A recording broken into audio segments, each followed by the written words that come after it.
What's up? I'm Coach Dan Blewett. In today's video, let's talk about whether or not pitchers should change their tempo throughout the game.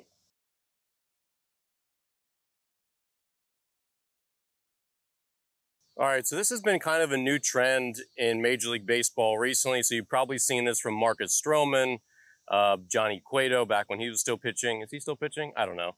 Johnny Cueto's done it. Marcus Stroman's done it. A couple other pitchers have done it. So it's gotten some attention, but it's not super prevalent yet. And what I'm talking about is this. So say my normal delivery is here, and then every once in a while I do this. You know, so maybe I stop at the top when I normally never stop. Maybe I go up and I pump a little bit. Those are all different ways to change your tempo and obviously to disrupt the hitter. So the question is this something that amateur pitchers should do, younger pitchers should do? Try to screw with the hitters when they can using pauses or just changes to their tempo in general. Is that an effective thing to do? Now, the first thing to mention is that the number one thing that matters as a pitcher is executing your pitch. That means wherever you decide that you want to throw it, you want to bounce that curveball, slider on the outside half, fastball up and in. The number one thing that matter that you can control as a pitcher is executing your pitch.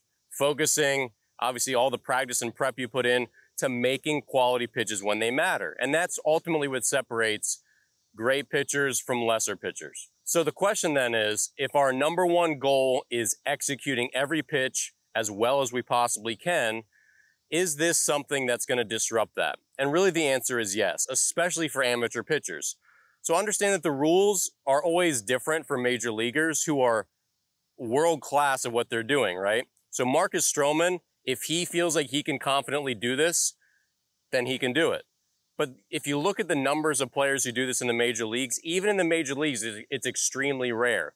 Yes, you've seen a couple examples, but it's still extremely rare because, again, all those guys in the big leagues know that the number one thing they have to do to keep their job, to stay in the big leagues, which is everyone's goal, is execute. Make good pitches when they count. And so if your normal tempo is this, and you've thrown 65 pitches so far like that, and now you're in a tight spot, it's second and third, 2 outs, 1 and 2 count, and a good hitter's up. Is that the right spot to say, I've thrown 65 pitches the normal way for me, and now I'm pitch number 66 in a really tight spot. I'm going to pause. I'm going to change my tempo and try to throw the hitter off. The big question is who is that throwing off more? Is it the hitter? Is it me? Because if I do that, and I don't hit my spot and I throw it down the middle, or I throw it with too much plate, I don't execute, then everyone is going to ask you this question, which is, did you just screw yourself up and prevent yourself from making that pitch by screwing with your delivery? Yes, you're messing with the hitter's timing. That's not debatable, right? If you do something completely different, their timing is going to be a little thrown off. So yes, there's merit to the idea, but the question is, does it trump the idea that even if they have timing with my regular delivery, hitting a baseball is not that easy. So obviously, they know Max Scherzer, they know what he's throwing. They know his tempo is going to be the same. It doesn't make Max Scherzer easy to hit. He's still one of the best pitchers in the major leagues because he executes, right? Same with any other big name pitcher. So now, if you say, okay, I'm going to try to screw with hitters, the big question is, does it reduce my ability to make pitches consistently? And for amateur pitchers, that answer is going to be absolutely yes. You're going to end up screwing up your release point and essentially making it more difficult to be this very consistent sort of pitching machine where every pitch you release is in a consistent window.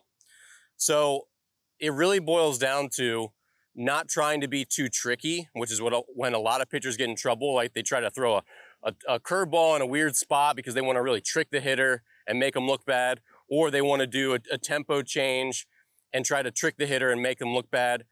Ultimately, hitting a baseball is really hard, and what everyone finds the longer they play is you don't need to try to trick hitters. All you need to do is execute.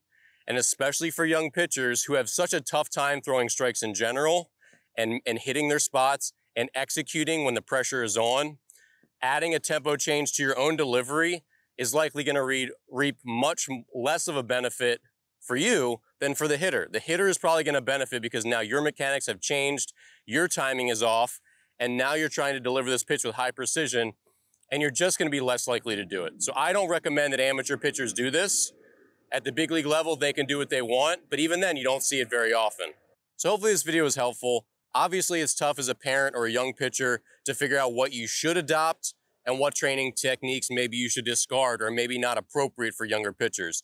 This is one that I don't think is really gonna be helpful to young pitchers who are already putting so much of their brain power and their training time into just throwing strikes and just trying to execute decent pitches as often as they can. Really, that goal never changes. Even in the major leagues, pitchers are out there just trying to get ahead of hitters and make high quality pitches. And you don't want to do anything to your own mechanics to disrupt your ability to be as sharp as you possibly can on any given pitch that you throw, all right?